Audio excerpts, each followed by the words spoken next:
Man, it's so interesting that there are a lot of things I can't really talk about in class that I feel like I would like to talk about, discuss, and I can't. And the problem is there's like um, a perceived partisanship, which is kind of odd because right now I feel like the I what I notice is that if I when I say things on the left, people really what I hear from people, right? They're like, "Hey, like you didn't make the counter argument or whatever." But when I say things on that are more conservative, I don't hear from people in the same way. So it's kind of I don't hear from the left who are saying like, "Hey, you said these two or three things over here, but you didn't make a counter argument," and it's kind of a yeah, it has. I don't know. I'm kind of gun shy to say anything that's either right or left, but there's so much to say right now. There's so many things, man. There's a story that just came out about this investigation. The feds are investigating Georgia for election fraud. Like Trump's got him, President Trump, has got him down there investigating election fraud from 2020, and it's just they went and raided the offices of the FBI did the offices of the election commission in in Georgia. I don't know what county, but there's the whole state. I don't know. I didn't read it very closely, but what I did read was that it's absolutely just unprecedented, man. There are just so many unprecedented things that are happening. Like every day, I'm like, oh my god, what's going on? Like they're what do you mean closing the Kennedy Center for 2 years? Like what? Can you do that? Like every time I just keep like seeing things and asking like, wait, can we do that? Can they do that? Can somebody do that? Is that allowed? Is that so anyway, it's man, how a crazy world we are in. And I don't know. I guess everybody's talking about the crazy stuff, so I don't really need to talk about it here. For me, it's more fascinating just to have lived so many years in my life to before we got to a, a place. There was so much craziness. And, I thought it was the case in, 1980 when Reagan was elected, but I was just a young chap, man. Like before when I didn't first start paying attention, like really paying attention until 20, till I was 23. So 1983. So, but even then, man, from what I remember, that was like nothing. So, you know, I thought it was like, yeah, I thought, wow, this is really big news. This is unprecedented. And one thing after another. You go back to the '60s and Cuba. I can only look at it in past tense, like the Cuban Missile Crisis kind of stuff. But holy smokes, man, I these days it's amazing. But like the Kennedy Center thing, I'm like, wait, what? You just cancel that? Epstein, the Epstein thing. I'm like trying to follow, but I'm like little bit. Uh, I'm very, from what I've been able to see. First off, there's a lot of stuff that in this most recent release of documents that they're allegations, right? And so, um, I'm really careful. There's some extreme things that are just allegations, and I can't do that. You gotta be really careful there. But then there are so many things that are been redacted, so many pages that are redacted or have pieces or names and places redacted. So I'm like, wait, what who are you protecting the victims or are you protecting the perpetrators? So like who are you protecting here? And who made those decisions to redact these names? And of course it's the current Justice Department that's releasing them all and deciding which ones get released. So I'm sure in the current state of affairs, they're releasing we can only imagine that there are all sorts of documents with our current people in power, not just President Trump, but current people in power all over them that are not being released. And if they are released, the names are redacted. It's just crazy, crazy making to me. And so, and then but it wouldn't matter anyway to the hardcore loyalists of particular people, whether it's the loyalists of, Bill and Hillary, or the loyalists of Donald and Melania. Is she an actual person? Does she count anymore? Is she an actual person who's a player in Washington at this point, now that she has her own documentary? But anyway, the point being, Jeff, I'm going to leave it up to you to ask any questions or point things out. Even though I have the chat going, I'm not really looking at it, because if I look at it, I can't think straight. And if I don't think straight, then what's the point? So I've been reading information from this most recent release, and not a lot, because I know, I kind of already have a sense that I know what it is. And there's really nefarious and horrible things, man. They followed these. People have been interviewing these young women who are no longer young women for many, many years, and there have been some really awesome investigations that have gone on. And so this is just really quite unbelievable. So I guess maybe what is it, QAnon? Yeah. Maybe QAnon was correct all along, man. So in their allegations, like, holy smokes. But the point being, if you're a supporter of any number of folks, then you could just create any story in your mind. It doesn't really matter. So, to the hardcore supporters of folks, it doesn't matter what anybody's going to say, because it just doesn't matter to them. Like Trump, he said years ago that he could shoot somebody in broad daylight on the streets of New York and nobody would say a word. But what I would like to say is, there are a lot of people, they've got a lot of Teflon, they're just kind of, things rub off of them or slide off of them. But at some point in time, that's not the case. There's always that line that you cross over, and you don't know what the line is. And no one knows, but it's true with every person in power. It's just the one. Like, for example, I was reading the story of the person who really was responsible for taking down Bill Cosby. There were rumors and allegations and charges and so on leveled at Bill Cosby for years and years and years about his behavior and his crimes. And then it was this, this guy who was a writer for the Philadelphia Inquirer, or Philadelphia Magazine. I think it's a magazine connected to the Inquirer, but he was at a comedy show with that Hannibal Buress, I think is his name, is a comedian. And the comedian just did this shtick on Bill Cosby. And he was just very matter of fact talking about how everybody who was anybody in the industry knew that Bill Cosby has been drugging women and sexually assaulting them for years and years and years. And he just did this piece on stage, and this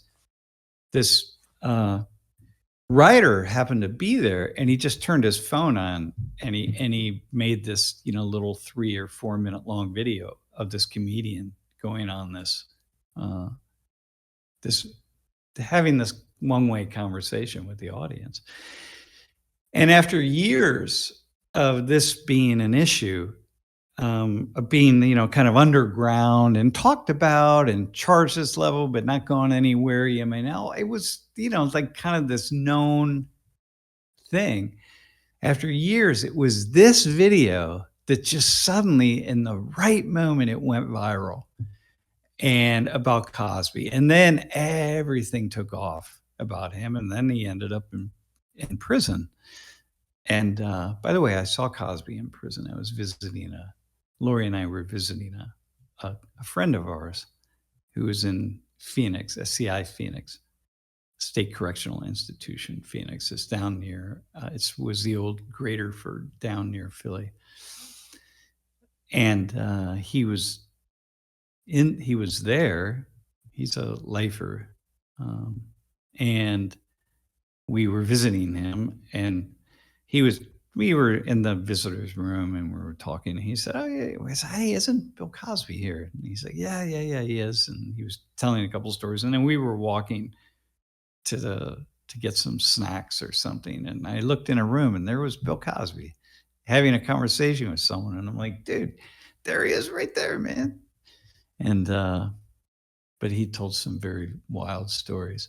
But the point being, that video, the fact that this writer made that video and it went out on YouTube and it just took off, and that's the thing that brought Cosby down. So, everybody's got, at some point in time, you're gonna get hammered. And not everybody, not always, but it's very like there's something that's gonna take everybody down. Everybody who's involved in nefarious, problematic, and troubling and illegal and immoral activities. And you never know what that one thing is, So right now, with our current administration, man, they're juggling a lot of balls, man. Every day, it's just one thing after another. I mean, it's utter craziness. It's so wild. Like, in my 65 years, I've never seen anything like it. Like, there's no single story that can even stay in the headlines for longer than a couple days. But something else just comes along and pushes it out. And I don't think it's intentional, really, that, people in power right now are just throwing one story out after another, like doing things so to keep the attention off of this story. So we're going to do something else, I just don't think people are even smart enough to be able to do that, or to be able to predict it, because it's just as likely that the new allegations or the new whatever it is, revelations, or the new actions that are like, holy shit, wait, what's going on right now? What are they doing? What did our military do? Or what did this do? Or what did that do? It's just as likely as not that that'll be the thing that becomes the single story that just blows everything out of the water. So I don't think it's about that. I think it's just that they're just going from one thing to the next in a way that we just have never seen, in big things, like this story that they're gonna shut down the Kennedy Center for 2 years for renovations. Wait, wait, what? Like, that's like when the White House, when the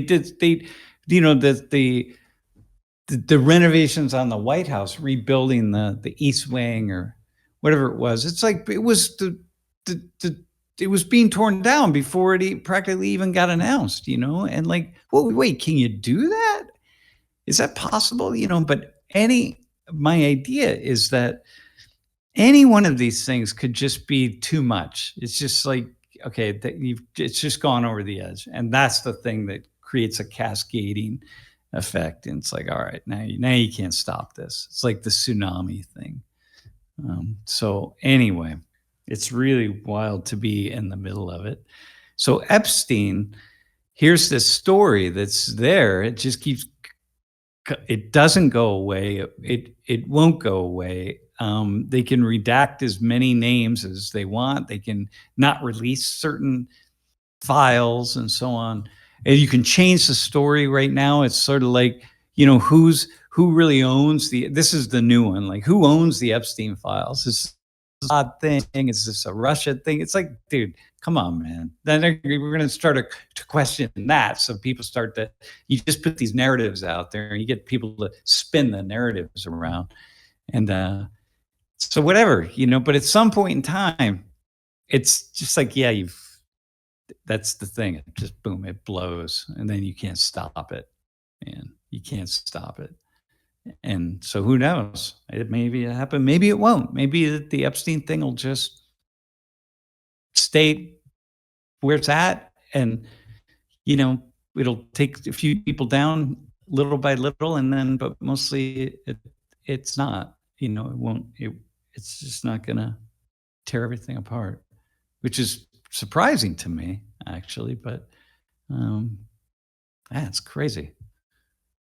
Some really serious, serious things, man. When you read there some these reporters who I'll have to get we Lori and I listened to several podcasts from the reporters who were studying these allegations going back 20 years, and they were interviewing some of the young women when they were still young women, like tracking them down and then having conversations with them back when nobody was thinking about this or talking about this. And like, holy smokes, man, holy smokes, wow, it's really unbelievable. Yeah, Pete, right, the Pizzagate and the other, yeah. Yeah, I don't know, man. Okay, Jeff, what do we got? Somebody named Say Hey Brother 8. Sam, we've been saying the government is corrupted and needs to be fixed. Why are you upset that somebody is trying to fix it? Or if you are upset how the Trump administration is doing it, my question would be, how would you want the government to fix the corruption that currently is Well, being done to the Trump administration? yeah, well, first off, I'm not I'm not entirely sure how corrupt the government is. Really? There's a it's just kind of one of these things like first off, the corruption is so built into the system. It's so deeply built in the corruption of like class, let's say, that everybody look, all you got to do is apply a very simple Marxist analysis of the system. You should really start with Karl Marx, man. It's really about class, and it's about the people who own the means of production, including the production of ideas, including the media, and so on, are really running the show, and they just make sure that they maintain control over the most important elements of the government and the political economy. That's just kind of a given, and we can say, "Oh yeah, well of course that's true." Well, then why? Then read Marx, man. Read a little bit more into it. This is the essential core Marxist analysis, and the corruption is so deep. Like for example, like I have students who they graduate with finance degrees, and from Penn State. And Penn State's like a decent business school, but like mostly these are not kids. The kids who come here for business school are not people who went to private schools, and they're not already tied into Wall Street and like these big investment companies and so on, right? But my students are competing against the children of the people who are tied in, man. And they're the ones who are going to the Ivy League schools and MIT and Stanford and University of Chicago and so on. And they're like, my students think like, hey, I can get a job at some investment firm and so on. And like, it's like, well, you can, but dude, you're competing against nepotism. And like you can never compete against nepotism. And how about that corruption right there that we don't talk about? So I'm not certain that by the counts of how we measure corruption, the United States is one of the least corrupt countries in the world by how we measure it. Meaning like corruption that's sort of out in the open and that, you can just buy one thing or buy another.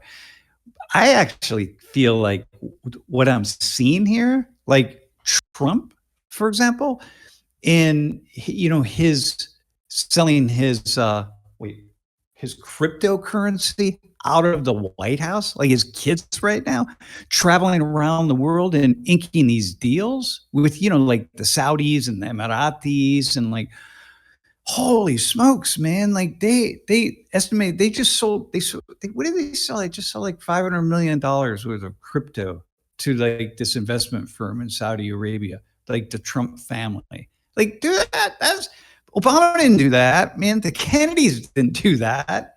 I remember when we were getting upset with Clinton, or not Clinton. What's that? I remember when we were getting upset with Pelosi because she would have like Pelosi 6 months and make $1 million. Yeah, how did Pelosi suddenly become like a mega millionaire, like something be worth $50 million in her time. Like that's you got to really wonder right there. But how come we're not this person who's suddenly come to save us from corruption?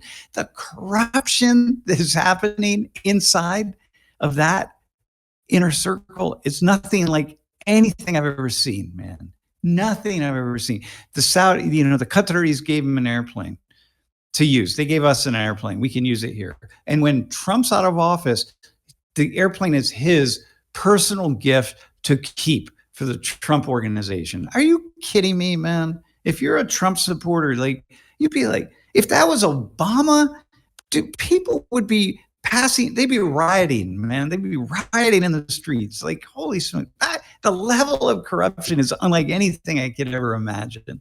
So, like, yeah.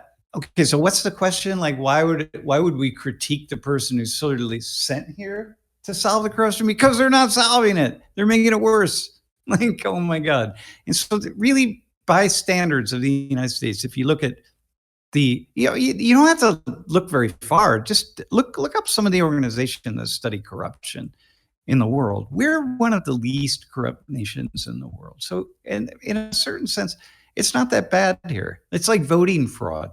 You really don't have the people that are studying voting fraud.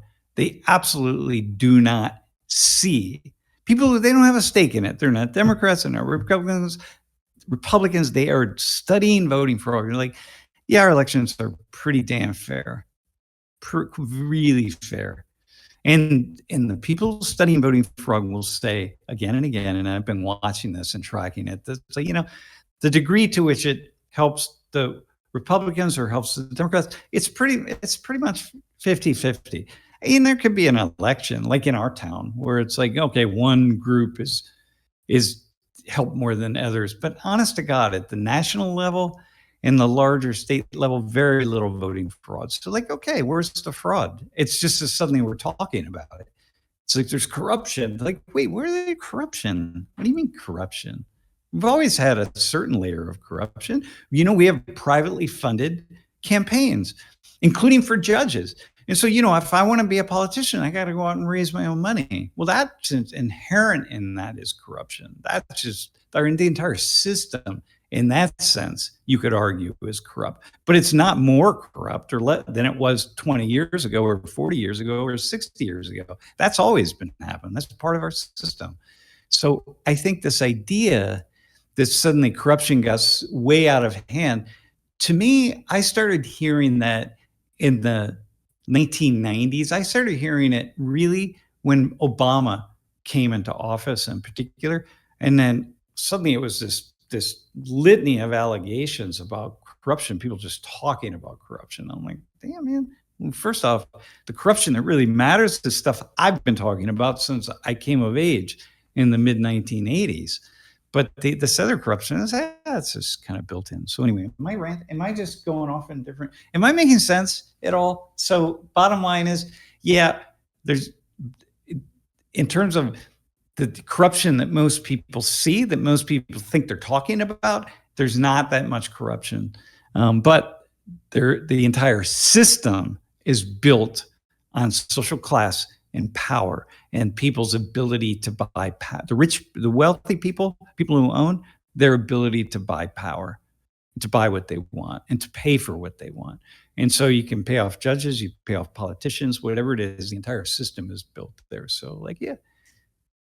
It's why when the banking crisis happened in 2007, and 2008, it's like, well, it's why Obama selected the people to take over the treasury and so on, the very people who caused the problem in the first place, man.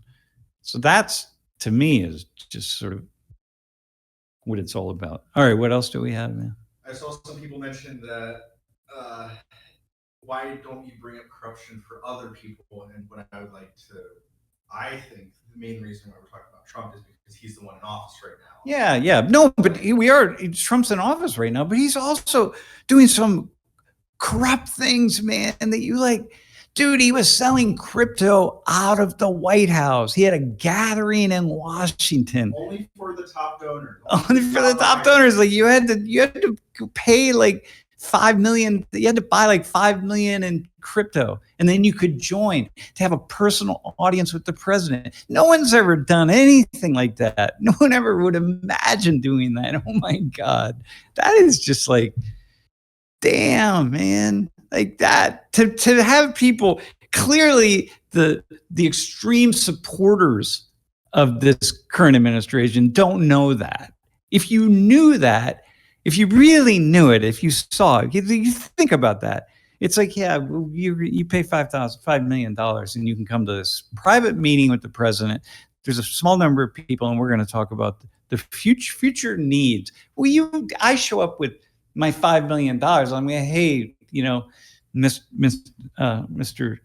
President, like, I'm here. I paid my 5 million. Like, all right. Well, when I need something, you'd think he's gonna be like, no. Come on, man.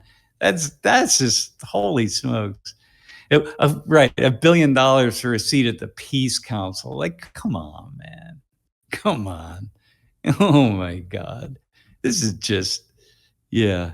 And you look and see who these people are. They're nobodies, by the way. Like, with the fascinating thing is, I'm looking at that list of people when, we made the announcement at the summit last week, and it's like people on that stage are nobodies, and they're not going to make anything happen. Yeah. So, God, I know. Yeah. Yeah. Yeah. It's like pay to play, man. You want to pay to play. That's what we got here. And I don't know what it would take. You know what it would take, man? You want to stop the corruption? Bernie Sanders. I don't care. You can be like, yeah, okay, he's a socialist. Whatever. You want to stop the corruption? Bernie Sanders, man. Of course, the people in power would never let Bernie Sanders be in power, which is why he's not in power. But so you need somebody like that. And somebody like that, what would happen is the people in power would turn people against them so fast and so swiftly and so powerfully that they would just become a nobody within just a matter of days. But holy smokes, man. Yeah, somebody like that. Green-eyed lady said that Trump gives away 100% of his income. I would too if I also. What income are you talking about? The income from the presidency? He makes like $300,000 a year. Yeah. His kids are signing $500 million deals to build hotels all over the Middle East and Europe. Like 300,000. Are you kidding me? Follow the money, man. Like, oh my God. I'm not even like, I'm just, this is like, I can't even, I read it. I keep telling myself every day, hey man, you got to really read this.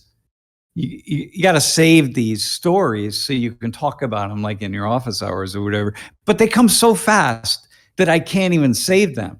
I'm now simply at the place of saying I've never in my life seen corruption so blatant and so openly and people turning a blind eye to it.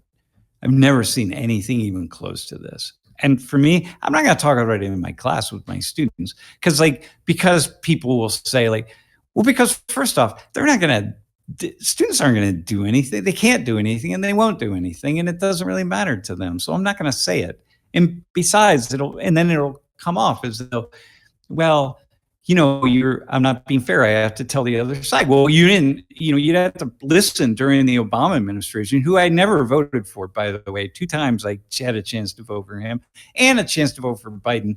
I didn't vote for Obama either time. And but the idea being that Clinton, man, I talked about Clinton stuff all the time. Talking about Obama. I mean, I was talking about all the time. In different things in different ways, but nothing matched what I'm seeing today. Not even close, man. Dude, imagine if Clinton they pulled a big bulldozer up and took down a third of the White House. Can you imagine what? Oh my God. Well, if you're listening, by the way, and I just want you to imagine that Obama did that, what would you have said? Right? What would you have said? You'd be like, oh, yeah, Obama did that. Well, he's going to build a ballroom and, this is important. Fuck, dude. Obama? Damn, man. If he'd have done that. So anyway, that's like that's where we're at. We're in very different times, man. But yeah, I'm not going to talk about this in class. The students don't. They don't care. Yeah. So that's been about a half hour. You want to switch over to some calls? Yeah, we can do that. All right, let's bring Kenji on. All right, Kenji. Hello, hello. Hello. Yo, what's up? Hello, Sam. How are you doing today? I'm killing it, man. I just decided today it's a Monday, so we're just going to talk about some other things that are very different. Yeah. Mondays are interesting, if I'm going to be honest. Yeah, it's a lot more fun. Wait, who is this, by the way? Kenji, Kenji. Cool, man. how's your week been? Wait, are you in St. Louis? Kansas City, near Kansas Michigan. City. Yeah, Kansas City. That's right. That's what I meant. For me, for a guy like me, Kansas City, St. Louis, that's the same. It's the same city. Yeah, that's what everybody who I've talked to has said. They're all like, oh, well, it's all Sam. Like, yeah, pretty much, yeah. They name everything the same around here. It's ridiculous. Yeah. Hey, by the way, I want to respond to something. Eric Brown, 8627. Obama's not squeaky. Nobody's squeaky clean, man. If you get to this level, you just are not squeaky clean. And I'm sure if we took, like I said something about, what's his name? Who's I talking about? Bernie Sanders. If you dig into Bernie Sanders, you're going to find a few things, but you're not going to find they're not going to be major things, man. He's not on the other side of the world building $500 million signing real estate agreements with his children. My God, please, man. All right. I don't remember when people got upset about the 3 homes. Hang on, green-eyed lady. The White House was badly in need of a ballroom. It was embarrassing. We had to erect. Dude, wait, green-eyed lady. Seriously? So here's what I want you to. So Kenji, this is what I want to ask you too. Imagine. Here's what I want to ask people. Obama did that.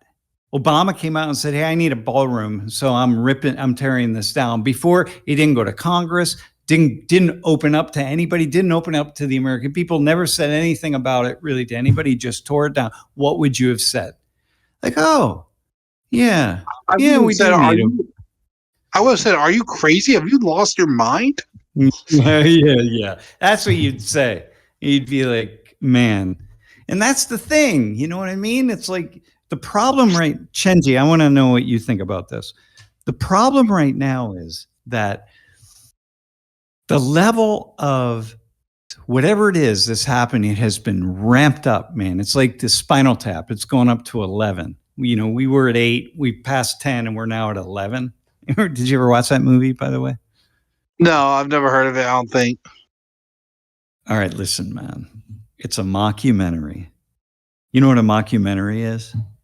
No, I don't think so. I don't think I've heard of it before, if I'm going to be honest. All right, I'm listen, so uncultured.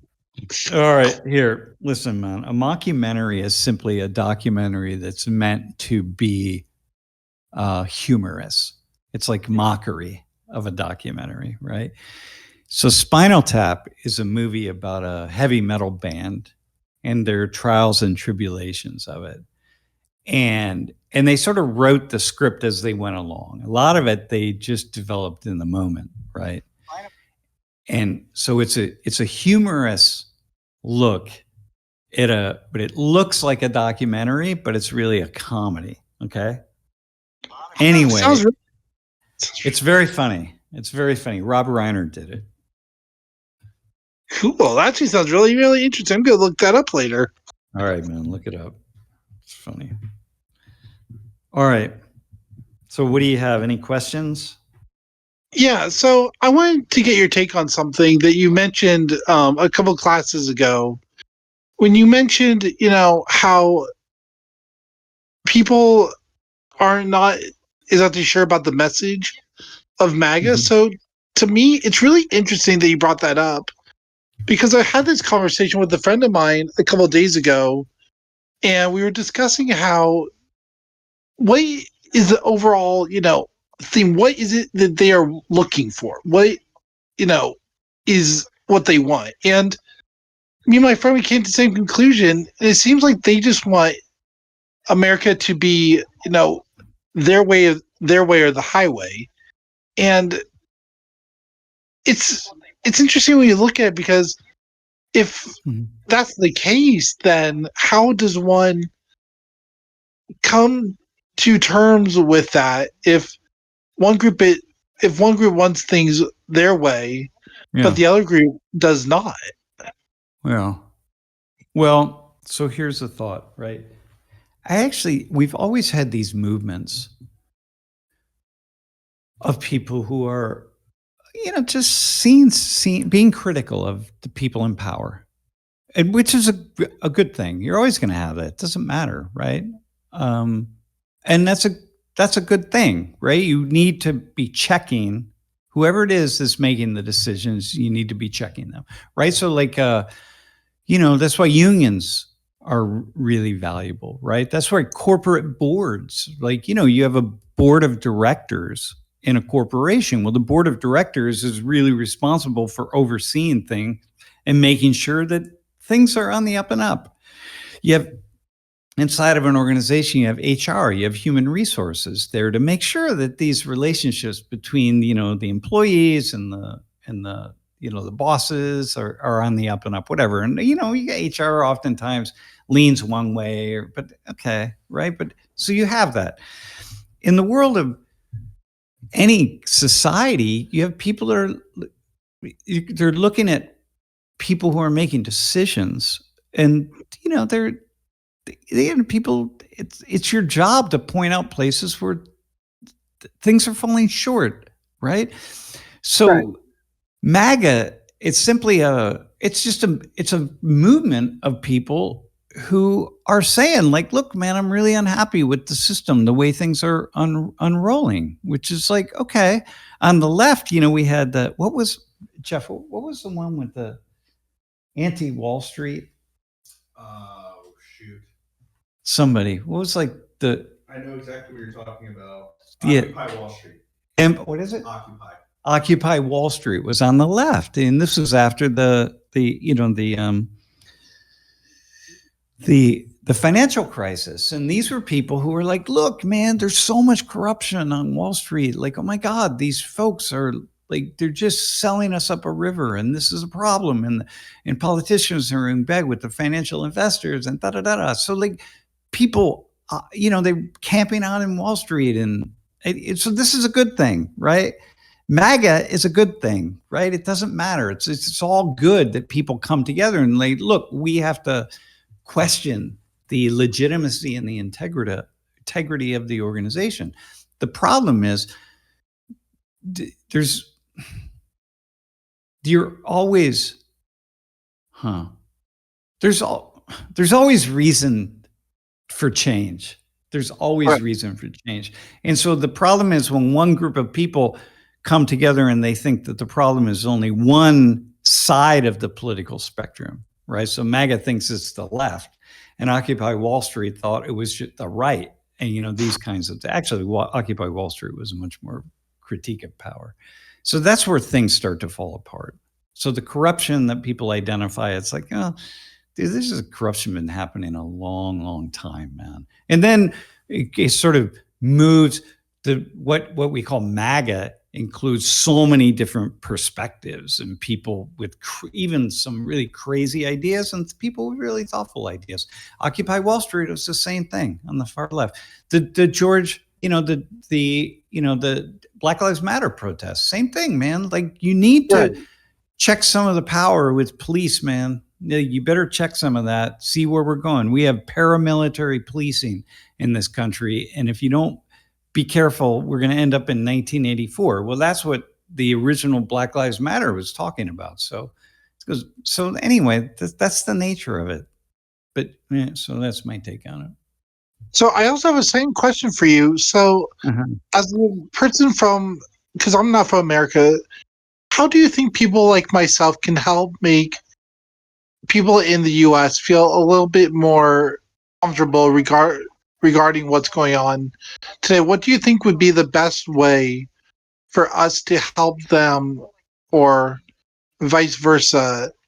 How can we make their lives a little bit easier? And what do you think would be the best way to move forward in a time when everything feels a lot more chaotic and a little bit scarier for people? How do you think that we can help each other move forward? I think, dude, that's a beautiful question. I think by not not resorting to extremism. Yeah. Yeah. Yeah. Not resorting to extremism. And it's like, look, here, for example, you're going to have, you have politicians, right? We elect some people to make decisions on behalf of all of us. It's like, well, okay, they got to make, it's not an easy thing to do. All right. Like, how you going to do that? Just think, even like the local, you got a community of 20,000 people and we elect a council of 8 people. Well, they're going to do the best they can. There's going to be a little bit of corruption, meaning that, they're going to somebody's going to help their friend out here, or friend out there, or whatever. But not everyone's going to be happy. You got 20,000 people, man. The council is going to have to make decisions where a lot of people are unhappy and other people are happy. And then they're going to turn around and make other decisions where it's going to be very different, right? That's just the nature of it. But when we if we have checks on that, that's the nature of it. You cannot make everybody happy and have zero corruption involved, right? You can't. So you just need checks on that, just to make sure that people follow as many rules as they possibly can. And then you keep those rules in place and you make sure that you follow them. And then we, want to be very thoughtful about it. And then there you go. So that's part of living. That's part of having any kind of sociological system. So, Kenji, what I think matters is that you see that like, yeah, there is no perfect. And so let's just not get too extreme about things and just dial it back a little bit, and it's going to be okay. And I think that's it. It's like, don't get too extreme. Yeah. And like Fat Panda Frank said, corruption on both sides. I want it all to end. No, you will never end corruption. I mean, you will never end it. You know what I mean? Like, corruption is just part. When for example, I have I don't know, like a job that you can't end corruption. You just get a limit. You want to try to limit it as much as you possibly can. And watch out for the person who thinks they have a simple solution to it, because they probably don't. And especially when you get somebody like the current administration is doing some things that are just amazingly, brazenly corrupt. It's just like, wow. And then you keep following. You don't want to do that. So. All right. And my third and final question would be, given what Donald Trump has done, some people have felt that the United States is headed to a place similar to the Hunger Games. Do you think that we are heading in that direction? And if so, do you think that we are going to be able to prevent that from happening? Yeah, because a lot of people say that Donald Trump's Patriot Games is going to be like the Hunger Games. So I just wondering what your thoughts on that one. No, man, that's stuff that you write about on Reddit. But no, I don't think that. Look, Donald, here's the thing, man. Here's my thing. You gotta it's really difficult. It's really hard to shake things up. It's very difficult to shake things up, man. You gotta have someone who's brazen about it and who can step in and do some stuff that like nobody else can do. Okay. That's the beauty of the current administration, man. And maybe the White House, the whole third of the White House did need to be knocked down, and we did need a ballroom, and that's a thing, right? But it's funny, I followed things in the White House quite well, closely. I have lots of former students who work in the White House, have worked in the White House.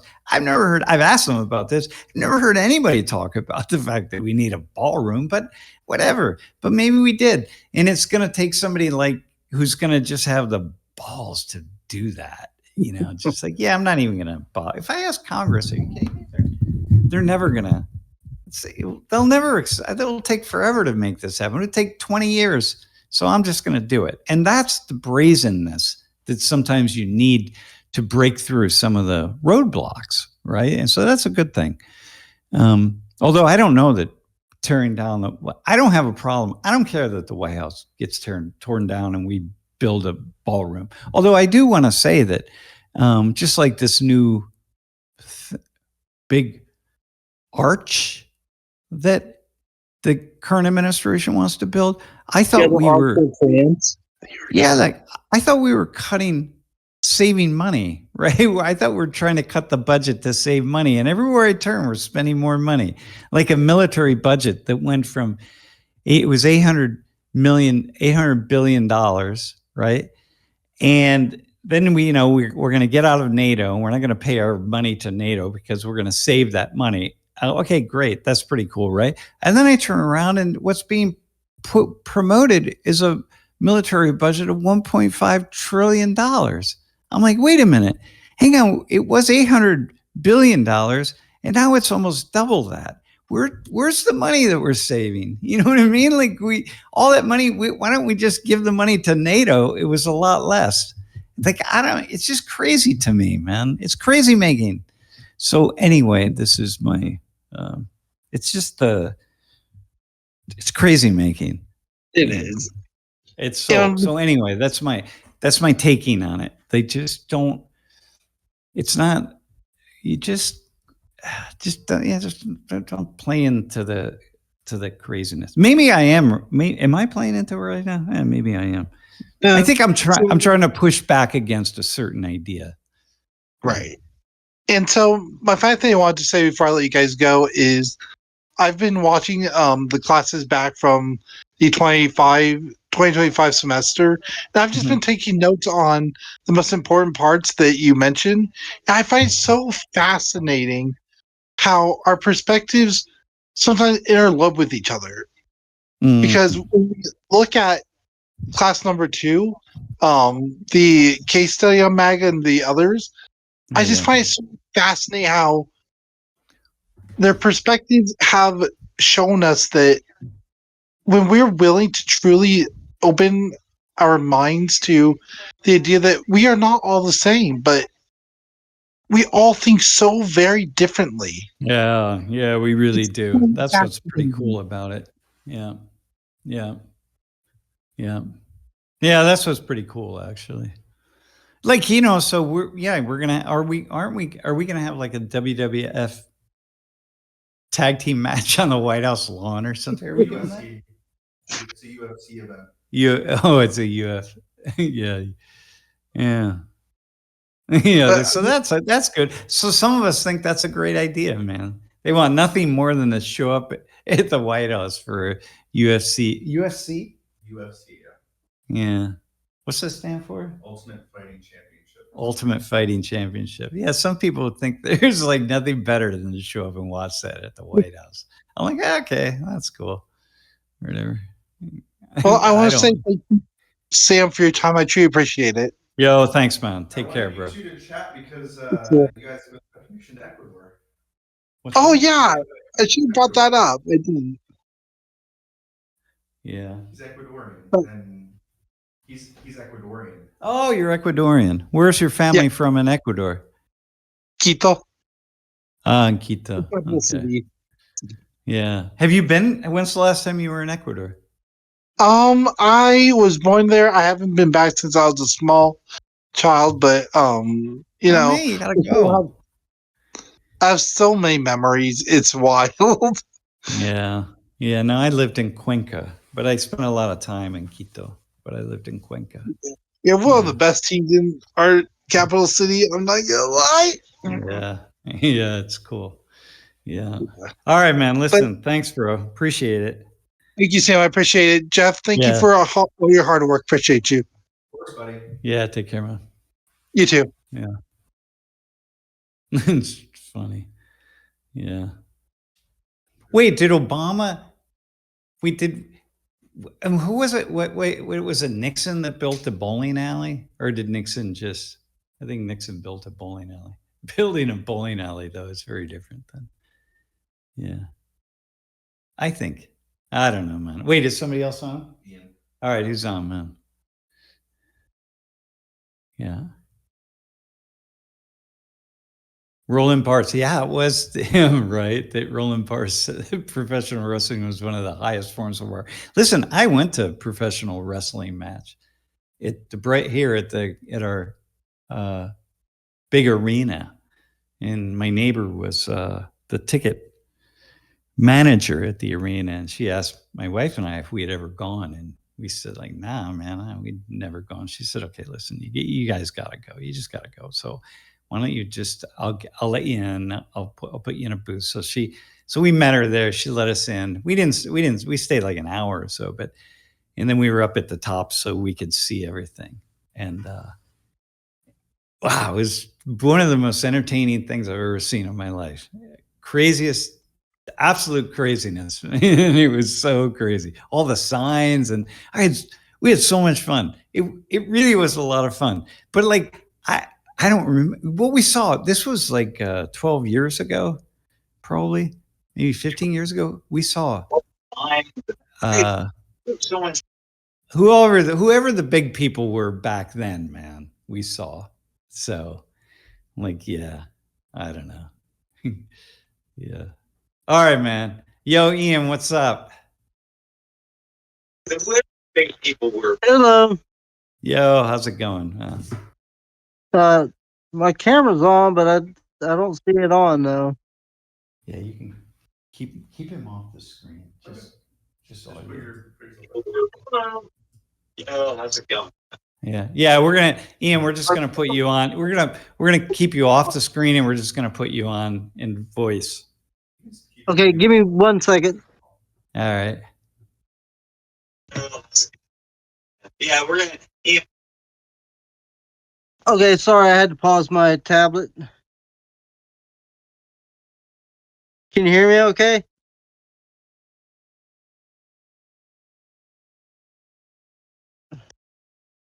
Something is wrong. I can't hear you guys. You can hear me now. Yeah, okay, now I can. There we go. Dude, have you ever gone to one of the professional wrestling things, the WWE or WWF? I've met quite a few wrestling stars when I lived in Florida, and I enjoy UFC. Dude, UFC just feels so fucking violent to me, man. I can't. Oh, man.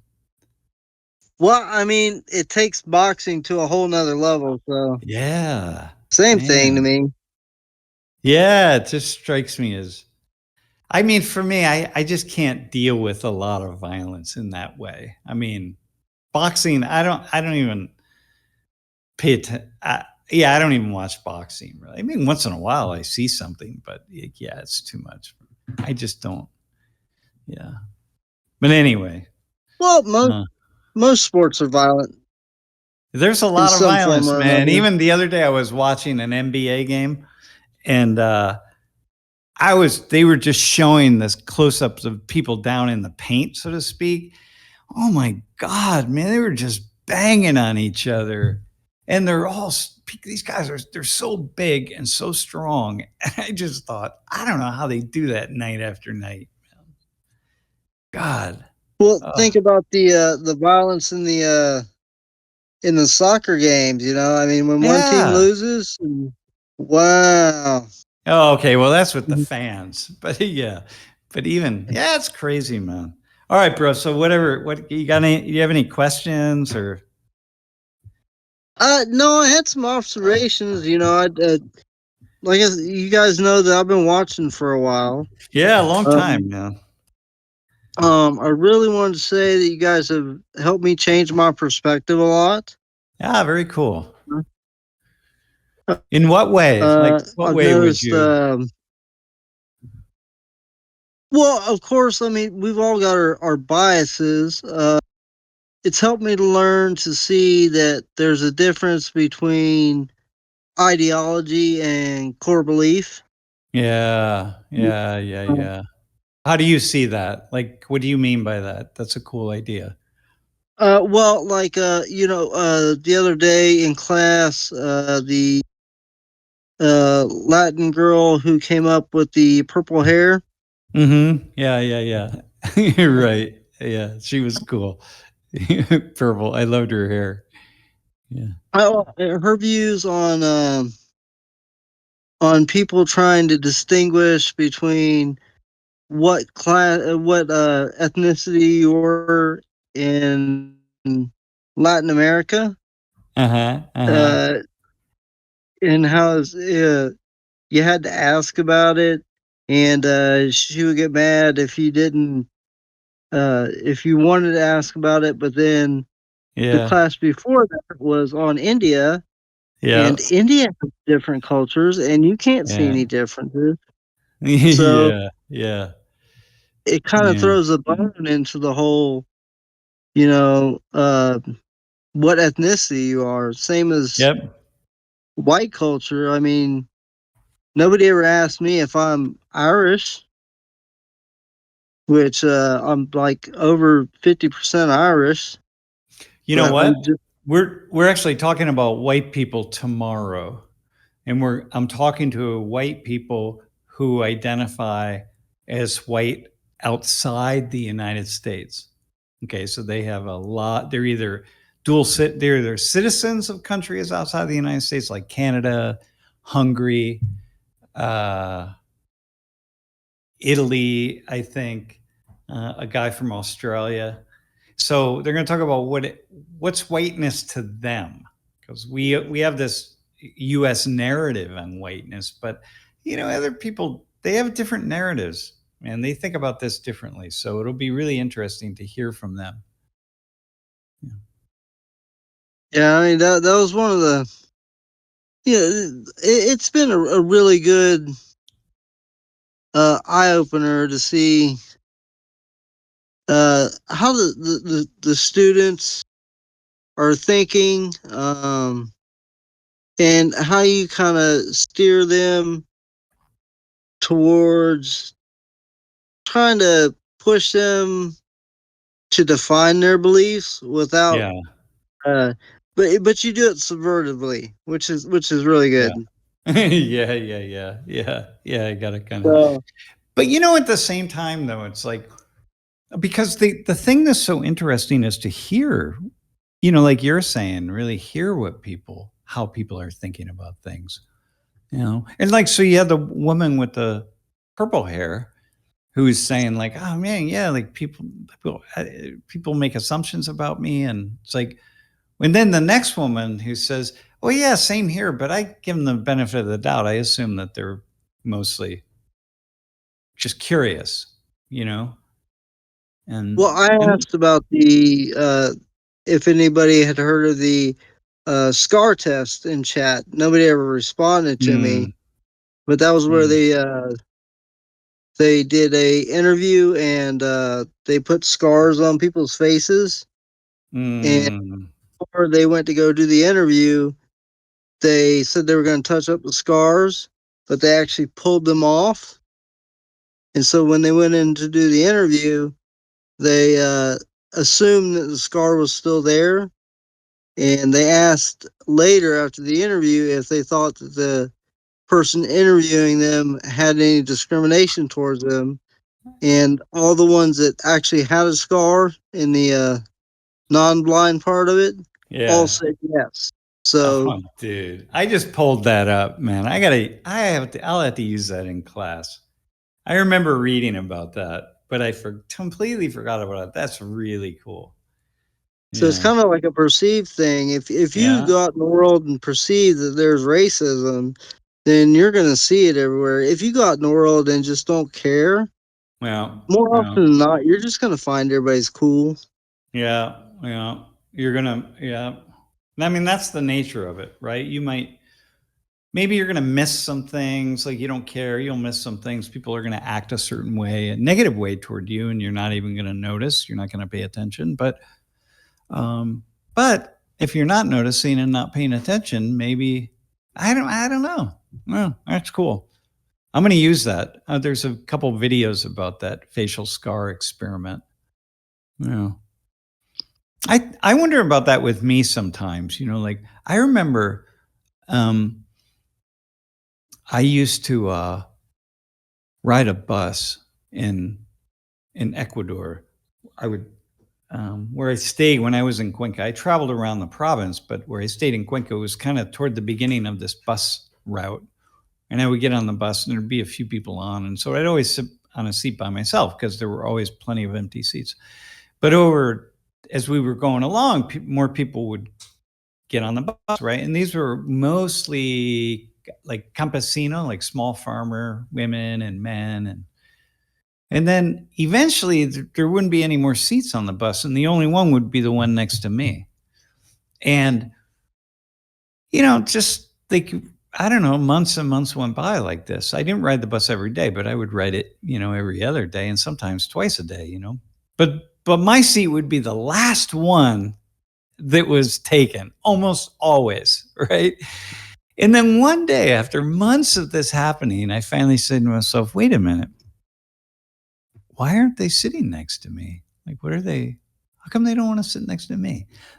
And I remember the realization that I had zero idea in my mind that somebody would not want to sit next to me for some reason. And after it took many months for me to have the idea, right? And it's kind of like that. Although for me, there were two reasons. The reason they probably more likely didn't want to sit next to me is because of the prejudice they had more toward themselves. As a white guy, I was like, had a certain kind of status, and they were more likely to feel like they didn't want to bother me by sitting next to me in the seat more than they didn't like me or they thought I was going to do something bad. But anyway, that's just a thought on that, what you're saying. Do you think that let's see, you were growing up and you went through the whole 70s kind of portion in your teens, correct? Yeah. Yeah. Do you think that your earring and long hair were perceived by society in such a way as to give you a bias in that way as well? In how you're Uh, it like probably had. Yeah, that's a good. It might have had an impact. I'm sure it's had an impact on how people saw me and dealt with me and have treated me. Some people, but I so didn't like I'm bother. so that would be like my counterculture would have been the kind of emo punk rock movement. Mm-hmm. Mm-hmm.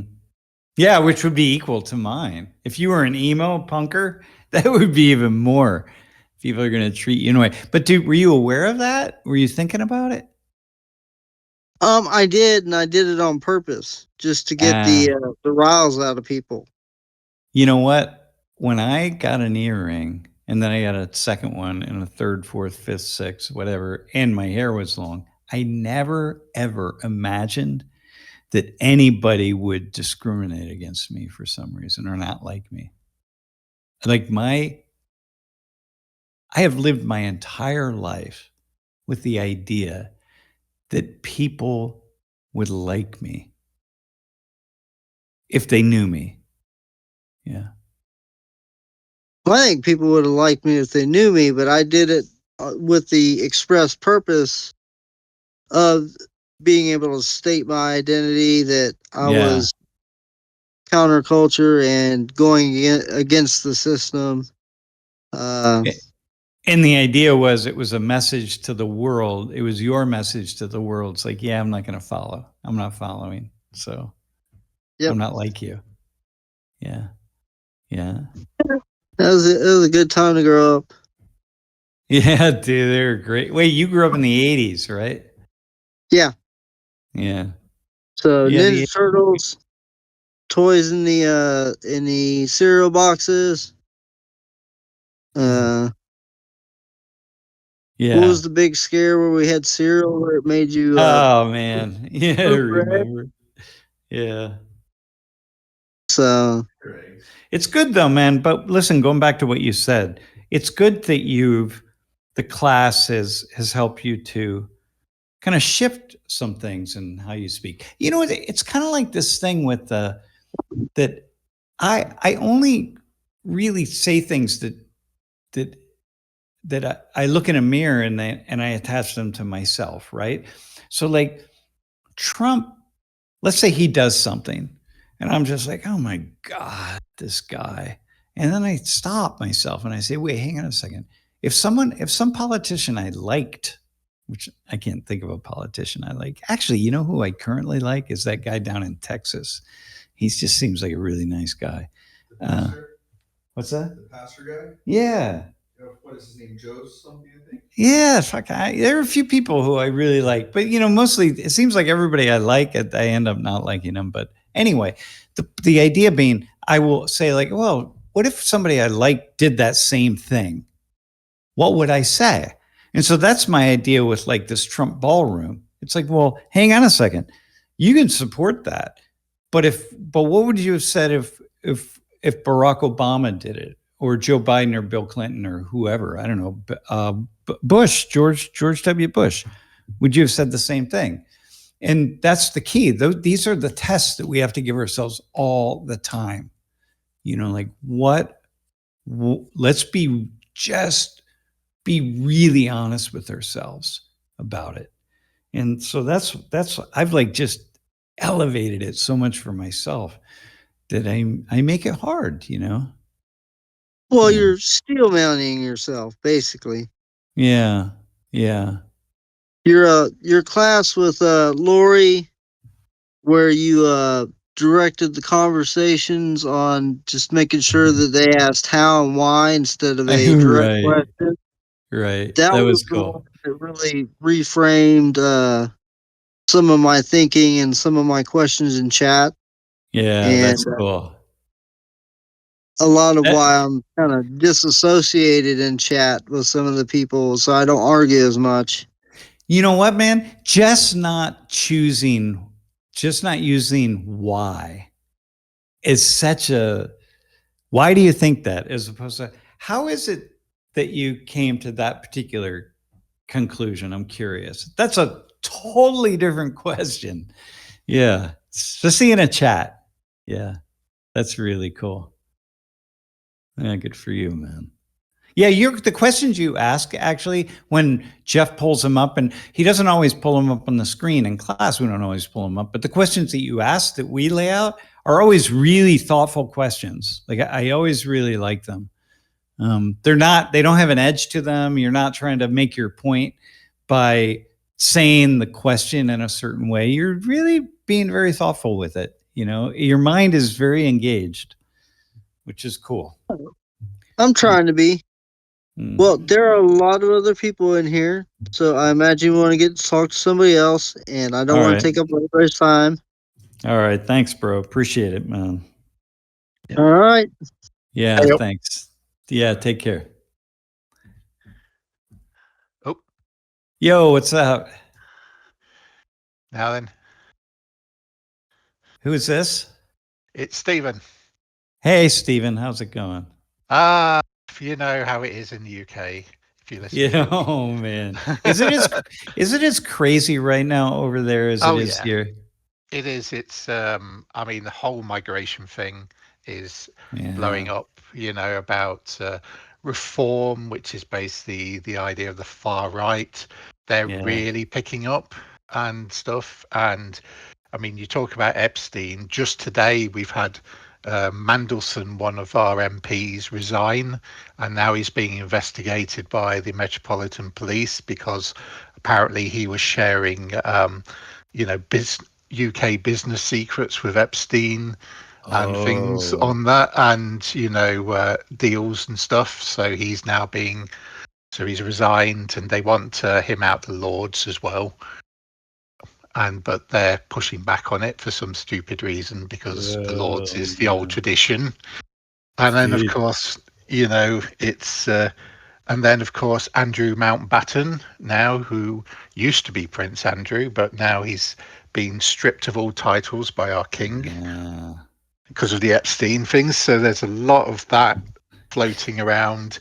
And then, of course, we have Trump and his wonderful tariffs and threats because we're all backing Denmark to say you can't take Greenland. Yeah. Yeah. Hey, what about it? Are people, do they have any thoughts that Prince Andrew will be actually indicted for crimes?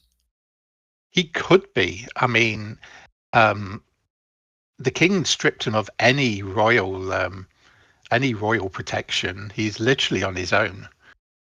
And it will be up to the whether America has to literally was it extradite him or to the country for trial or something if there is a lot more stuff found out, and if he is proven to have committed what has been said he has apparently done. As we can't, until he's been convicted, we can't say he's done it. Yeah, that's right. Yeah. So the idea would be for, is it possible he'll go to trial in some way? But potentially he could, but we don't know how that's going to play out. But the king is really unhappy about him, for him to literally strip him of all of his royal honors and that. So it's it's embarrassing at so many levels.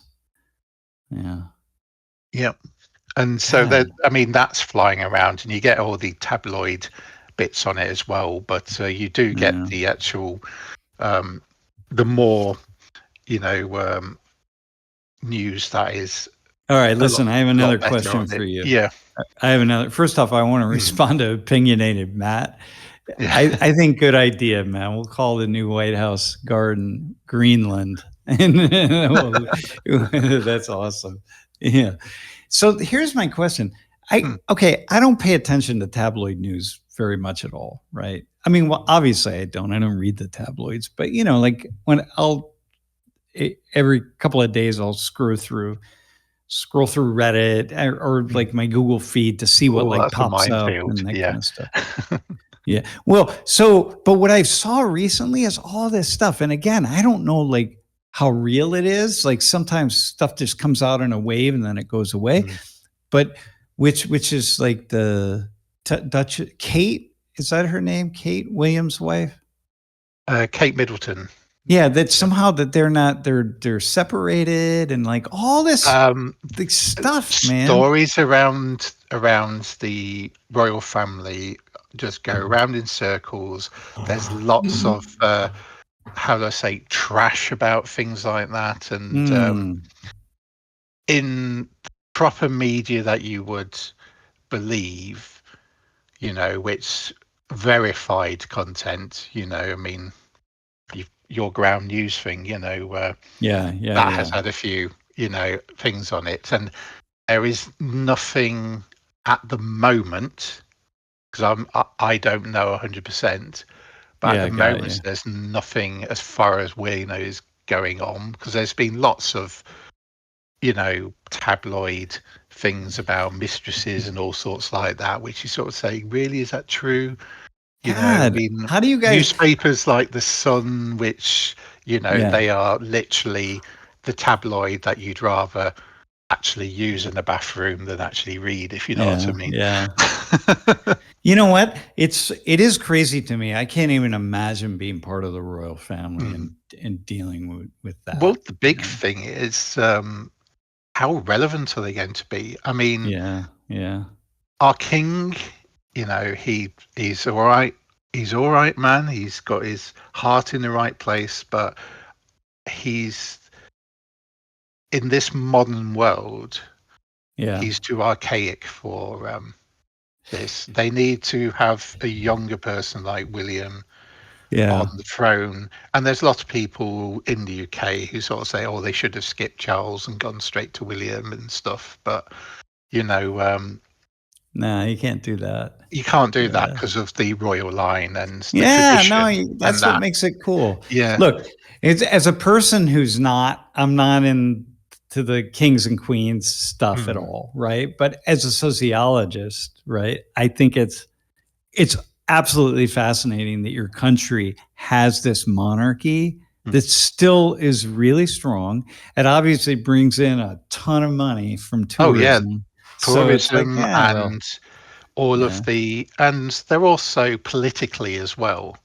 You've got, yeah, you know, they do the meals. I mean, yes, you know, Trump will be coming to the UK for a full state, you know, event and stuff and that. And basically, but when they bring other world leaders in, they brought Saudis in and stuff, and they've invested money as part of, you know, yeah, and it's the whole royalty thing, which is like, you know, it's just like the UK. What's the first thing people say about the UK? They will always say it's the royal family. Is yeah, what they know yeah, about that's the right. UK Yeah. and that. And so, if we were to lose that, then potentially you could argue that we would lose some of our identity as a country. Well, it's soft power. It's hard power because it's financial and so on, but it's also soft power in that way that just for the thing that you're saying right there, it just has a certain association and a meaning. Yeah. Yeah, that's intense, man. Well, I don't know.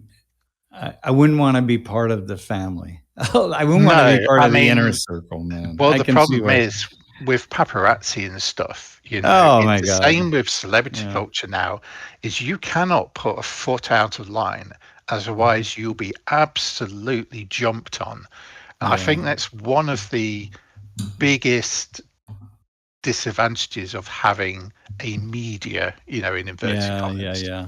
Yeah. and that, because you just you know, you can only just say one thing and you're cancelled. I mean, you remember Yeah. your lecture on Well, here, cancel and that. this is Yeah. like, okay, so this is like my Social 19 and us doing Mm, office hours. It's like, I didn't want it to get, I wouldn't, if someone said, hey, you could triple the size of the audience. And mm, I'm not, man, that would come with, Jeff would want that, of course, because Jeff just wants more activity on this stream at all times. But like for me, it comes with a cost, Oh, it man. It does. just like every little misstep becomes a huge problem. And You know, oh my I've God. stepped back from social media and stuff because I mean, with my work, you know, we work with quite some large companies, and you have to Mhm. be so careful what you write. You know, if I put something on my LinkedIn, I have to Yeah. make sure that it's saying what I want to say in the right way, and that it's not taking any political verse or anything, you know, and that it's something that, you know, wouldn't cause issue with some of the companies we work with, because you can Yeah. actually Yeah. lose Yeah. trade and I stuff actually, on that. you know what? I just Yeah. talked to somebody a couple days ago who had a very similar experience, man. Something that they had up on one of their social media accounts. It was either Facebook or LinkedIn. Really Mm, created a big, huge problem for them. And it mm. was just a silly thing that didn't have any meaning whatsoever. Yeah. Yeah. But So it's it's also how that gets yeah. thing. I won't say the name, but there was a musician who um, was really good, and you know, I talked to a lot, and basically something happened on her account where she got hacked, and someone posted one line of comment, and then people on Reddit picked up on it, and so they started pushing it forward and forward, and that, and then you get people who don't know who she is, you know, have no Mm, interest in her, but suddenly, because of this thing that got posted, you know, they're now spreading the crap and spreading it, and it oh just got man. so much that they just basically stepped back from any contact with any any person and that, and stepped back from whole of social media and that, because she was getting death threats and all sorts. Oh my God. You know, It's and just- you're sort of thinking, and when you read through all of the things, and you sort of said, well, do they know this person? Have they listened to the music or stuff like that? And you'd say that 80% of the people yeah. wouldn't even know who they were. And this is Yeah. unfortunately how the internet works, and this is why it's just such a, you know, you have to be so careful what you say, because Mhm, mhm. anyone can jump on it and push it, you know, balloon it out so much. Mhm. And Yeah, no, yeah, that's so right. who'd want to be famous is probably the Oh my God. thing to No, say. I've Yeah. had I've had enough experiences of that I sometimes I'll wake up in the middle of the night in a cold sweat and I'll just be like, What are you doing, man? What the hell are you doing? Why would you do this? Why would you? I ask myself, Sam, why would you do what you do? Like, this makes no sense. Like, your life, you could just unravel so fast by one innocent, inconsequential comment. And I try to be really careful, but I don't know what careful is, man. We have no idea, you know. So Mm. yeah, well, Which, just live it. Yeah. yeah, well, that's the thing, and why it's very important that you do look at things from two angles as Yeah. well, is because Yeah. then you're not being biased to one angle, and then Yeah. people can't Yeah. sort of say you're not looking at the whole picture, because that's what I mean. That's what really your classes teach, is to teach those students how to look at a subject and look Yeah. at it from all angles rather than just one tunneled vision angle. Yeah, or maybe not all. I don't Mm. see it as all angles, but I see it as at Mm. least more than one angle, and that to me is good enough. You It know? certainly helped me broaden my thoughts, and Yeah. you know, just to sort of say, well, actually, yeah, that's a good point from that side, you know, Yeah. and Yeah. that's one of the reasons why I do, you know, watching that, because it helps me broaden my you know, thinking. Well, you know what? That's cool. That's cool to hear, man. And you listen, tomorrow will be really interesting for you as a white guy from outside the US. Because I don't know how the conversation will unfold, Mm. but I think we'll have about 6 people. And I was thinking about I could just bring people in on the stream, but I had enough people in class. So anyway, Jeff will definitely look, Stephen, for one of your questions tomorrow. Mm. If you're watching live, because it will be interesting to see, because whiteness is not, here in this country, we have this idea that there's a way in which the whole world sees whiteness the way we see whiteness. And that's just not the case, man. It's not the case. It's quite different, because I live in a very multicultural area of the UK where we actually have a massive percentage of, blacks and Muslims and Indians and, other Asians and stuff. And most of the time everyone gets on and, and does things. As an architect, I've designed the Sikh school, Yeah. for one of the communities in my area and that. And, I think when they say New York is probably the most multicultural city, I would say that a lot of the big cities in the UK could probably second that.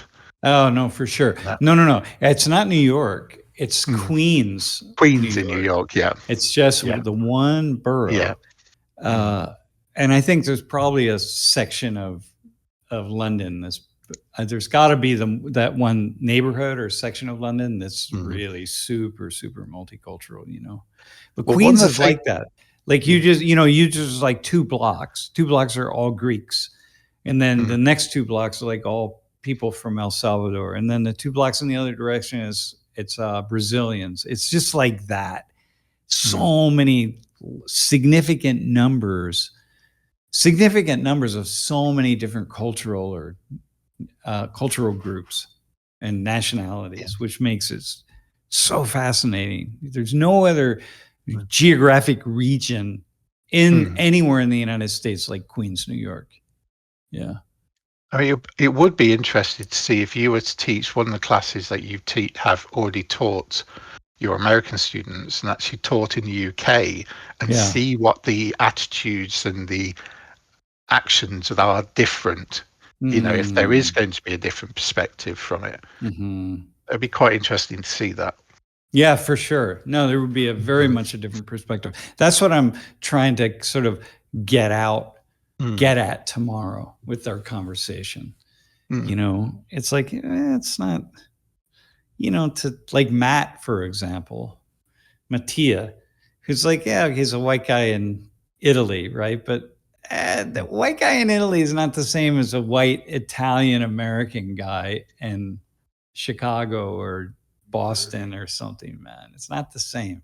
And like the Irish are totally different to the American Irish. Yeah, yeah. You know, And some of the differences, it's actually subtle, but you know, it's, I don't know, it's just, it's cool. It's interesting. And so, you know, like with the class that we had last week with so many different Indian students, just to, when you think of India, don't think of a singular culture, person, language, etc. Like really see how incredibly and incredibly complex India is as a singular country. oh, it is. I mean, there's thousands of sort of, you know, different dialects, languages, and stuff around there, and you know, we've got quite a few from different parts of India in our company who work with us, and we get the insight, you know, to one who is going for an arranged marriage as well. So yeah, you know, you must get that whole thing's very difficult, you know, and it's quite difficult to understand that point. Yeah. That's cool, man. And you must get people. You would have people who really see themselves as being from, even though they're both Indians, they see themselves almost being from completely different cultures, completely different nations, right? Because it's just like, no, we're so different, you know, like, yeah, it's pretty cool. Yeah. Yeah. All right. Well, listen, Stephen, thanks, man. Thanks for popping on. No Appreciate problem. it. Appreciate you and your classes. So yeah. Thanks. I'll look forward to your question tomorrow. Yeah. Okay. Yeah. All right. Yeah. Take care, man. Yep. Cheers. All right. Anavastia, Hi. how are you? Fine. You are on. Wait, is that your username or your actual name? Anavastia. Anavastia? Yes. So I actually have been watched this. Hold on, I have a reverb here. Okay, I have watched this show for years. I have never come on to talk, but I do pop in the channel from time to time. Cool. I'm actually so a pretty big fan of this class. I don't attend this class, but I'm a fan of it. I used to do community activism for about 10 years in Wisconsin, in America. And like, I like this class because this kind of had to do a lot with some of my work I did in the community. And I'm sorry about my voice. I'm trying to survive double pneumonia right now. Oh my gosh. Yes, it's a nightmare for me. Hey, where are you calling from right now, by the way? So I'm at home. I'm resting. But in Wisconsin. So in Wisconsin. Okay. Yes, Wisconsin. And it's got to be ungodly cold in Wisconsin right now. I swear, I like stepped outside to like get the mail and the -40 windshield, and I was like, I can't breathe. Yeah. I had to go right back in. So yes, it's freezing up here right now. I'm used to it though. Us Wisconsinites are used to this. Yeah. Yeah. You know what? I was talking. That's like when I was. We were up in Winnipeg over the holiday. Yeah. And super cold. And you know, the Winnipeg folks, It just the weather just doesn't slow them down, man. No, like Wisconsinites will be out like this type of weather. Like I have friends that still wear shorts out in this out in this weather. So yeah, Yeah, well, Wisconsin. in a way, if there's so many months of the year that you're dealing with this, you can't let it slow you down, right? I mean, you just got to keep No, going, man. no, like we become hardy to the cold. Like it's the heat that gets us. Wisconsin heat here is brutal. It's almost Mm, like the tropics dying in mm. the summertime, most of us. Oh, And because winter, you also get a lot of humidity, probably, right? yes, yes, off the big lake. Uh-huh. And then Like you get the big giant mosquitoes, I would imagine. yes, like the mosquitoes are bad. Like they've gotten worse since over the past few years. Uh-huh. To the point where, like, it's hard to do gardening. Like, I have a garden, and I've had to go inside because I've been, like, swarmed up by, like, massive swarm of mosquitoes coming in. Yeah. When I You I know? used to go fishing up in Canada when I was young, and we had the mosquito nets that we would wear over our heads, and it's just not really fun. I mean, we had to because the mosquitoes were just brutal, Yeah, but it just wasn't fun, and I think about that. Like, I will see, for example, of a photo of somebody canoeing across a lake in Wisconsin or Minnesota or Canada or somewhere, and I'll think, "Oh my god, look how serene that is, how cool that yes, is." And then I'll think of the mosquitoes, and I'll be like, yes. "Oh, man." Like, the thing is, like, it's so hot and sticky and muggy in Wisconsin, but you should never walk outside in shorts and a T-shirt in the summertime here. Yeah, you're Wear right. like those thick shirts with long sleeves if you wanna avoid the mosquito. I know, that's what's crazy, man. Yeah, that's so wild. That's the Yes. huh. Hey, so what is it that let me ask you a question. So you've been kind of watching the class for a while. What is it that Yes. really I always like to ask people, like, what jumps out for you? Like, what keeps you coming back, for example?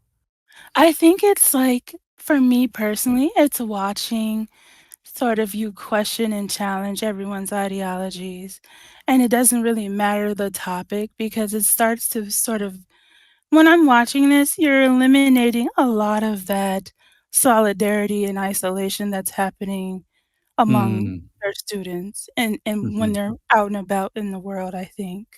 mhm, And it's like the world is becoming too much of a black and white thought processes to me, and it's almost mhm, like watching you pull your students back into the gray area where mm. reality becomes not so definitive.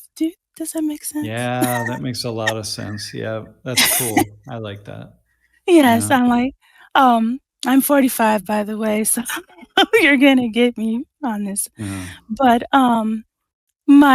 it amazes me how secluded even with having access to social media, some of the thought process of people have become over time. And it's like we used to be a very open-minded country where even if we had sort of these religious differences or political differences, we were open to talk and learn and grow, kind of move to a sort of, center place, right? And now, like, I think the past 10, maybe 15 years, I'm watching it in real time, and I'm just like, people are way too sort of disconnected, in my Mm, opinion, mhm, mhm. from each Yeah, other. And I don't know, like, I have spent my lifetime trying to socially connect and get people to help each other and work together so that we can sort of solve things in a community and solve things that are yeah. problem. And I found like I had to leave it. I had to leave that career because um it became such a steep fight to get Mm, people to sort of like come out of that black and white and actually experience sort of the world around them and be open to those yeah. experiences. That's a really cool way to say that. I think, like we made a shift. I think earlier I was talking about class and like social class, and how class is just so important to understanding the world, right? Right. Inequality, not Right. race, not ethnicity, not culture, it's class. Right.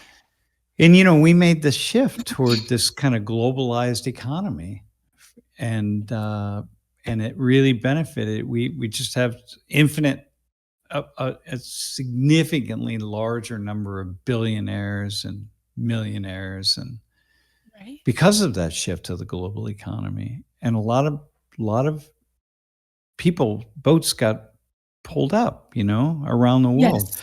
Yes. But then here, a lot of people got left behind. Yes. And that's the origin of some of this anger, that people say, like, well, where did these movements come from? Well, they came from a very significant number of people got left behind, and they don't know how to critique it. They don't know where to turn, and we don't And they don't really know how to understand. express that either. And Yeah. I Yeah, went that's right.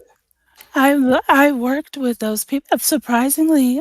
So I worked in a very poor, diverse community, but very poor. And I lived there too. And now, like, I'm an adult. I've moved to a very rich community and very less diverse. And there is a huge sort of gap between the two. Like, and I never understood Mm, why that occurred. And now I do. And it's like it's not just a lack of communication, it's the lack of experience. yeah. These Yeah. are very much two different worlds living inside of America. And so you sort of have this social gap because neither side is able to sort of bridge it. You know what I mean? Yeah. There's no Yeah. experience of either or. So you can't understand this one side who has become extremely wealthy, and you can't understand this other side who's still living in it. Like, there's still people out there that don't have cell phones, don't have cars, don't Yeah. have access to computers, don't have there's people out there who still can't read. Like, I Yeah. can't fathom, like, there and I can talk to people in this community and be like, "You do understand that there's people who have no access to the outside world other than the Yeah. TV that they Yeah. have in their homes." So it's like, how do you in my life work, it was like, how do I get these people here who have the resources to sort Mhm. of open up, put aside those prejudices to help the people here who don't have the resources. And it Mm. didn't matter if you were black. Let me say this too, like, black, white, Asian, you know, Mhm. Mhm. poverty is poverty and it has its own culture in itself. Like, I don't think people Mm. understand the Yeah. similarities between all these impoverished groups, like, and why sort of like these groups sort of start attacking each other with racism and stuff because resources are scarce. It's a Yeah. natural sort of event that happens. But um, what it like to solve these issues, it's like you've got to get these two sides to sort of Yeah. communicate, and Yeah. it's been impossible for me. Yeah. Yeah. Yeah. Yeah. I really like what you're saying. I mean, I don't like what you're saying because I don't like hearing it, but it's so true. And yeah, it really is very, very difficult. Yes. And there's so many people who have more resources. There's so many more people who have many more resources, Yes. right? Yeah. And so Yes. they don't feel like, oh, people like me, let's say, I mean, I'm feel very people at a certain level in the middle class. So I won't use me, but people in the middle class who don't feel like they've really, really succeeded because they compare themselves to people who've Right. done so well, right? And Right. and there's a lot of frustration there, so Right. And I think there's like that sort of I don't know if I want to say greed as much as it's like you are the people you're around. And so you get sort of like that borderline middle class people can sort of move into communities that have higher wealthy people. And so that Mhm. there becomes sort of that pressure to conform to the people around them. And so it'd be like, well, I don't have that much, I'm not doing well. Mhm, And mhm. but if I was to take that same middle class person and put them into the poverty sections of our places, they would understand how tremendously well they're doing because Yeah, yeah, the yeah, yeah, differences, right? yeah, And so experience makes yeah. plenty of it changes your whole perspective on things, I believe. You And if know, you don't have that experience, I think you don't have that perspective. yeah, I am 100% with you. I feel Yeah. like the luckiest I've been really lucky to have been able to have experiences of the extreme extreme wealth and Yeah. extreme poverty. Yeah. And I know how really lucky I am, and how, and not just lucky, but lucky that I've been able to succeed in doing what I wanted to do, and privileged in a certain sense, so privileged, and how much I'm not. Like, wow, Right. man, how much money is out there? Like, oh my God, right? Well, I like privilege is such an interesting ideology to me because Mhm. um it's hard to see privileges when you're struggling, right? Oh, totally. Right. Like it Yeah, becomes like this black cloud over you, like because you yeah, know why? Your brain is operated on survival. And if you cannot keep up yeah, with surviving, then that's always going to be your focus. So you're yeah, always going to focus on what to eat, what to wear, like how am I going to keep a roof over my head? How am I going to keep income? How am I going to keep healthy? yeah. And there becomes like you don't see your social privileges ever because Or you you're don't see focused. even your the economic, like, well, but I have a Right, roof over my head. Like, oh man, I right, got heat right now, and right, it's so difficult, and it's so crazy. And then when we have people out there who are stoking the anger, right. right?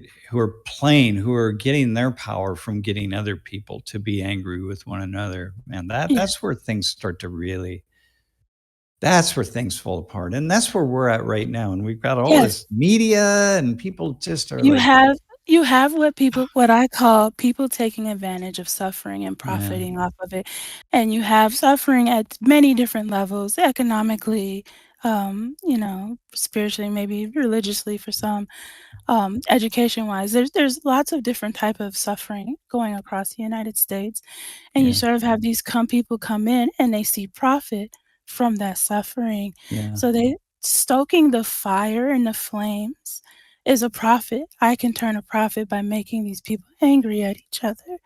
And yeah, you see it because you see it in the economic return where we have these billionaires and trillionaires popping up soon.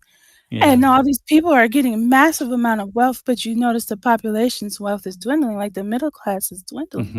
Hmm, hmm. So, like, what happened is it becomes, well, that anger became profit, and you Oh have man. people Dude, people that's a making cool, money. the anger becomes profit. Yes, Yeah, that's a yes, hang on, I'm gonna write that down, by the way. That's so cool. yeah, That's like a really cool statement. It's so yeah, true. yes. It's so on point, man. And so you have to make a society that cannot profit from people's suffering or their anger. Yeah, And I'm not saying that's a solution because I am honestly not one of those people that feel like solving America is in one yeah, situation. There yeah, is no one situation to fix things. We've gotten ourselves into an entire cluster of problems. And yeah, so yeah, no one solution will work. It needs to yeah. be multiple solutions to work. And it takes both sides' ideologies to sort of figure out where we can place a solution because both sides have good solutions that, if they work together, can solve the big problem we have. This is it, man. This is my wife's work. This is all of it right there. Yeah. Yes, That's why see? I like teaching the class the way I do, because you have to see different perspectives. Like, Yes, if my students don't see the value in certain perspectives, and yes. And well, yeah, I was raised with iron sharpens iron. And so how do yeah, you get iron from different people. You yeah, don't get iron from isolating yourselves into just one group. That's not how you're able to sharpen. You get different experiences, and those different experiences come together with ideologies and problem solving, and you use both to fix the problem. I love it, man. Yo, thanks. Yeah, thanks for that. Hey, thanks for. I'm gonna hop off because I think we're gonna end here. It's at 5. But thanks for coming on. I No really, problem. really appreciate what you're saying. That's Yes, awesome. thank you for the show. Thank you very much. No, thank you. Yeah, thanks for watching. Thanks for enjoying the class. Yes. All right, Anavastia. Yep. All right. Bye-bye. Yeah, thank you. All right, goodbye. All right, Mr. Hamill. I think we're that gonna. was cool. Wisconsin. I love that. Yeah. Oh shoot! You just moved on the screen. All right, so listen, man, we will we'll be ready to rock and roll tomorrow. Let's see what happens. We'll just have to wait and see what students have to say when they come up. Tomorrow's class will 100% depend on the students. So, yeah, we'll see. All right, man. Be well. Thanks, everybody. And we'll talk.